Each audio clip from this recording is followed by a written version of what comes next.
Alguma coisa muito estranha está acontecendo na Europa. Na verdade, três coisas muito estranhas estão acontecendo na Europa. A gente teve um blackout em Berlim, que deixou uma parte grande da cidade sem luz e já está há várias horas em blackout. Existem suspeitas de um ataque direcionado, de uma sabotagem. A mesma coisa acontece na Grécia, os voos estão todos cancelados na Grécia porque o sistema de radiofrequência caiu. Estão suspeitando também de um ataque, alguma guerra híbrida na Grécia, todo mundo sem poder viajar na Grécia, e ao mesmo tempo a gente tem a informação de que os Estados Unidos estão mandando um monte de avião com equipamento militar para a Europa.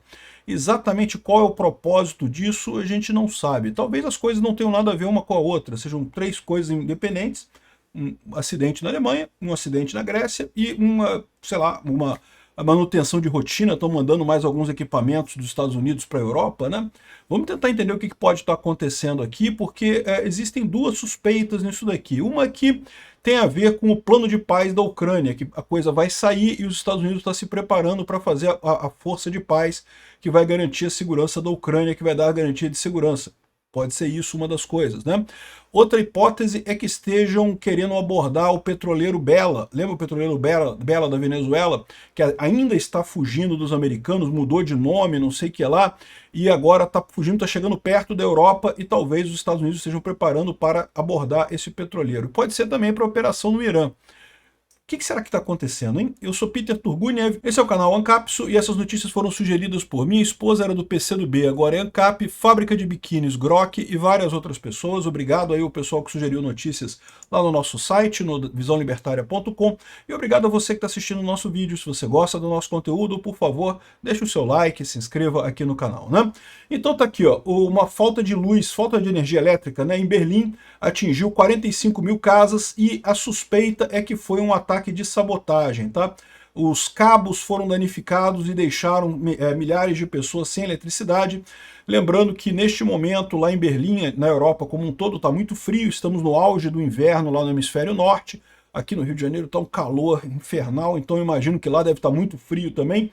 E então ficar sem energia elétrica num frio muito grande é tão ruim quanto ficar sem energia elétrica num calor muito grande aqui no Brasil, né? Então aqui, ó, dezenas de milhares de casas em Berlim estão sem eletricidade, vão ficar sem eletricidade até quinta-feira. As autoridades estão tentando reparar cabos de energia que foram danificados em um possível ataque de sabotagem, segundo os oficiais. Algumas casas também podem ficar sem aquecimento, uma vez que a falta afetou alguns sistemas locais, enquanto a capital está coberta de neve, né, está com temperaturas muito frias, né? Então, ou seja, isso aqui tem toda a pinta de um ataque híbrido contra a Alemanha.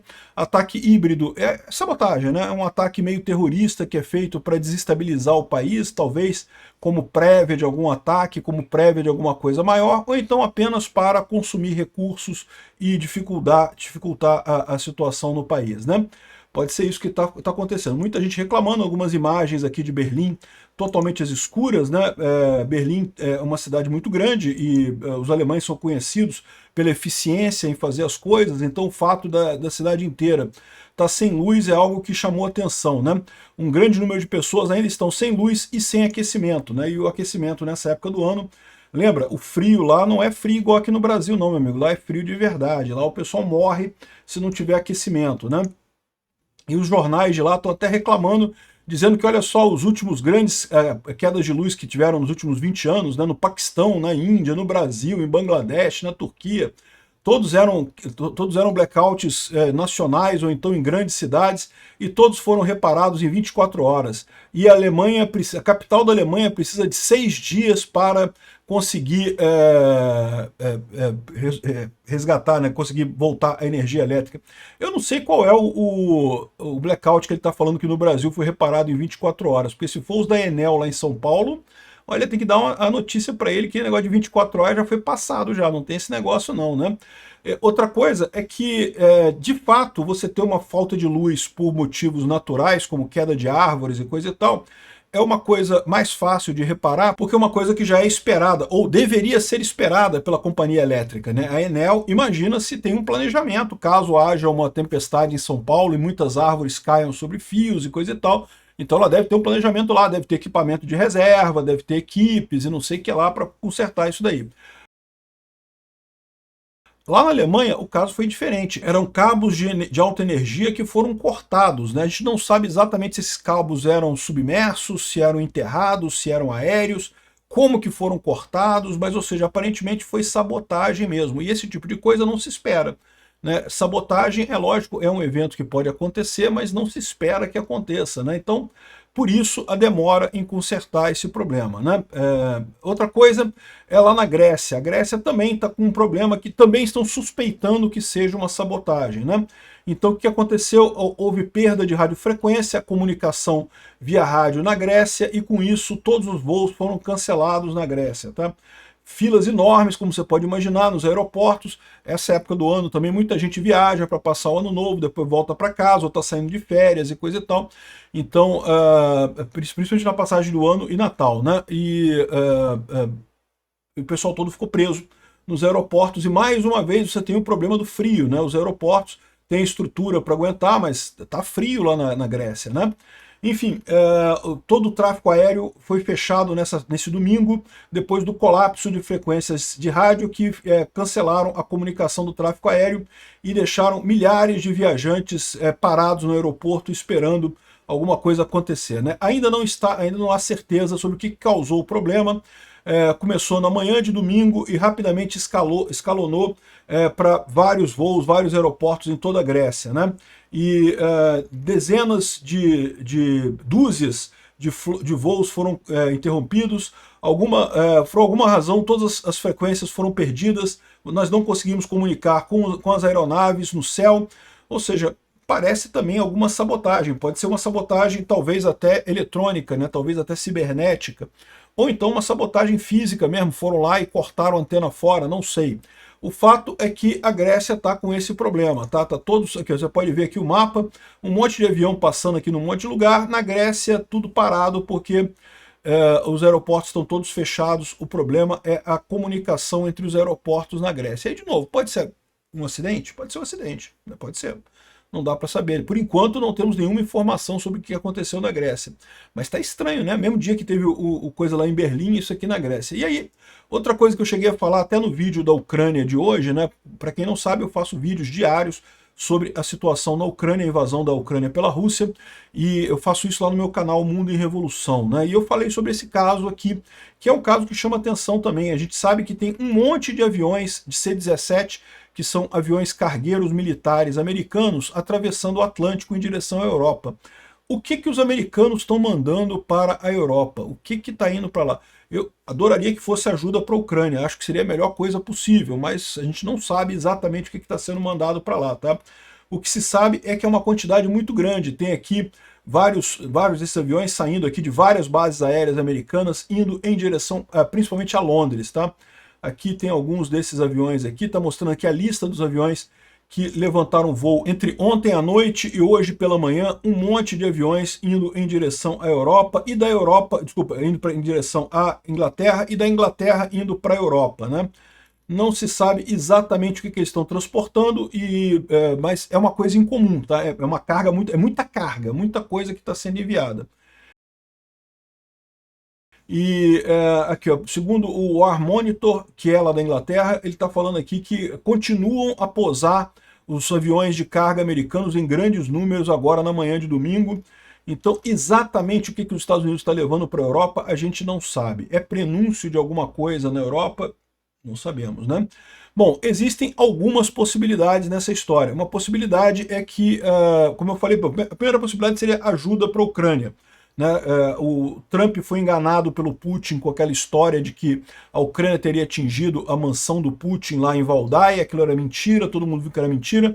O Trump ficou puto com isso e resolveu mandar um monte de arma para a Ucrânia. Se for isso, eu acho ótimo, acho lindo.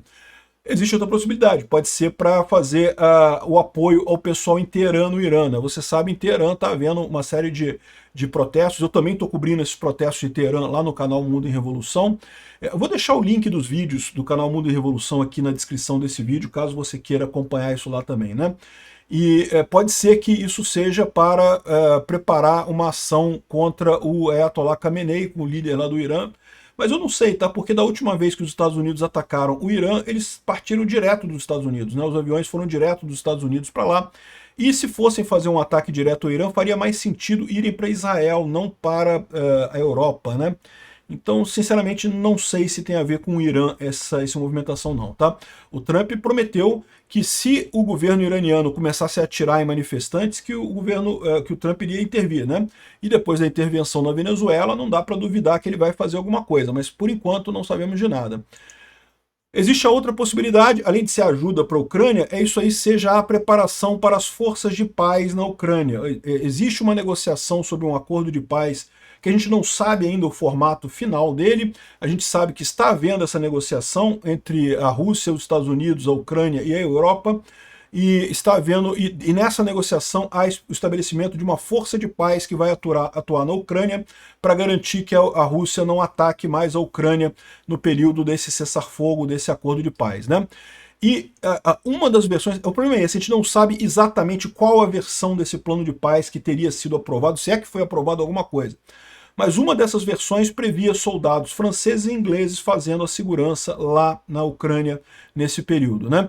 E talvez os americanos se recusaram a mandar soldados. Talvez o acordo seja a Inglaterra e a França mandam os soldados, os Estados Unidos mandam o equipamento para essa força de paz que vai atuar na Ucrânia. É isso que vai acontecer? Não sabemos. Vamos aguardar para ver. Essa narrativa, essa opção de ser ou ajuda militar para a Ucrânia ou serem os armamentos para a força de paz na Ucrânia, está ficando mais forte porque estão dizendo que vários desses aviões estão indo para Ramstein. Ramstein é uma base aérea alemã que fica na mesma linha de trem que já chega na Ucrânia, então é muito usada para justamente mandar ajuda militar para a Ucrânia. Então pode ser tanto ajuda militar para a Ucrânia apenas, como podem ser os equipamentos para a força de paz. Vamos ver o que vai ser, a gente vai ter essa informação nos próximos dias. Agora surgiu uma terceira possibilidade, que é o seguinte: essa movimentação americana em direção ao Reino Unido pode ser para a preparação para tomar o petroleiro fugitivo Bela 1 Marineira, né? A gente tem acompanhado isso também lá no canal Mundo em Revolução, falando sobre o embargo americano aos petroleiros na Venezuela, e esse petroleiro, o Bela 1, ele foi interceptado pelos americanos, mas ele não aceitou ser abordado pelos americanos, então ele está fugindo. Ele está nesse momento no meio do Atlântico, indo em direção ao Atlântico Norte, aqui ao norte da Inglaterra. Ele mudou de nome de Bela 1 para Marineira. Vocês lembram daquele filme, O Senhor das Armas, que tinha um traficante russo lá de armas, né? Que no meio do filme o petroleiro ele tava levando uma carga de armas para não sei aonde, aí ele muda o nome do navio, muda a bandeira do navio e coisa e tal, em alto mar para poder fugir do sequestro do navio. Pois é, o Bela 1 mudou o nome para Marineira e está fugindo e agora usa a bandeira russa. Olha só que coisa, né? Enfim. De qualquer forma, os Estados Unidos não conseguem tomar o navio porque não tem equipamento suficiente para tomar o navio de forma hostil. Pode ser que eles tenham mandado exatamente esses equipamentos aqui para a Inglaterra para fazer a abordagem hostil ao Bela 1 e tomar o Bela 1. Por quê? Porque há suspeita que tem mais coisa do que petróleo ali. Para pensar, por que os outros petroleiros todos que os Estados Unidos abordaram, a tripulação entregou, né? Imagina, você é um marinheiro que foi contratado para fazer uma viagem, você vai querer criar caso com o exército americano, com a marinha americana? Não vai criar caso, pô. Tem amor à vida, pô. Entrega aí o petroleiro, depois o chefe se vira lá. Esse petroleiro não aceitou ser abordado. O que está acontecendo? Esses caras... e lembra, houve um outro petroleiro russo que, na verdade, descobriu-se que era, na verdade, uma base de operações secreta da Rússia no Mediterrâneo. Ele foi atingido pelos ucranianos exatamente porque ele estava lançando drones contra a Europa e estava fazendo escuta da Europa. Embora fosse um petroleiro, ele estava preparado para servir como a base de espionagem russa na Europa. Há um receio de que esse pessoal que está no Bela 1 não seja propriamente uma equipe de petroleiros, seja alguma coisa maior, seja algum tipo de ativo russo, ou de inteligência, ou mesmo bélico, e por isso a abordagem é mais séria, né? Vamos ver o que vai acontecer com isso daqui. Tá emocionante esse caso, evidentemente qualquer coisa a gente volta a falar sobre esse assunto. Obrigado por assistir nosso vídeo até o final. Tem alguns links para você nos ajudar aí na tela e também na descrição desse vídeo. Contribua com o nosso projeto.